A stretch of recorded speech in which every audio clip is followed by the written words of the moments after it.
in Canvas on the dashboard, and actually anywhere in Canvas that you can see the left-hand navigation, there's an option for inbox. Now this is similar to, but not quite the same as an email box. In fact, if you take a look back on the recording we did under accounts and then notifications, you can turn on and off the notifications for communication, for conversation specifically, and that's what this is. So notice it says no conversations selected. This is where I can take a look and I can go ahead and read a message. I can compose a message. In composing the message, I can pull any of the courses that I'm in, and as I click on a course, then I have an option of sending a message to the teachers. I have a message that I can send a message to the students, and I can do individual or all of them all at the same time. Again, just like any message, I have a subject, and I can go ahead and send the message here. Down below, there's a couple of options. One, I can attach a file. This allows me to go ahead and grab any file that I want to attach. The second one is that I can record an audio or video comment and put that along with this particular message. So this allows me to have a video in here and stuff like that. And then when I hit send, it will send the message to everybody who is in the to list.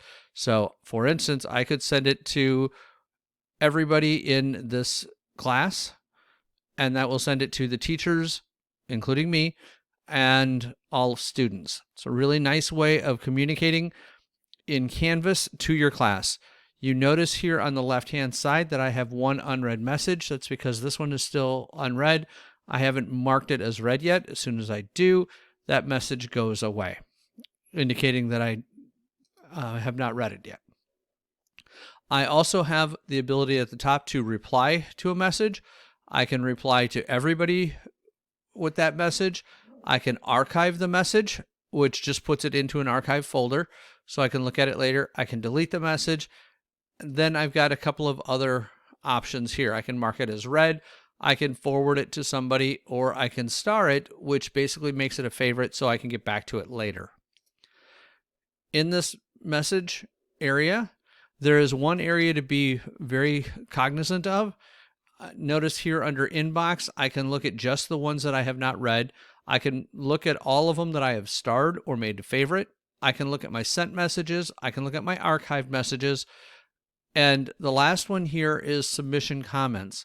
So if you have gotten replies with regard to submissions that your students have made, and then you've commented on them, those comments are going to go in here for students. When they reply to you on comments specifically, those comments will come up here in submission comments.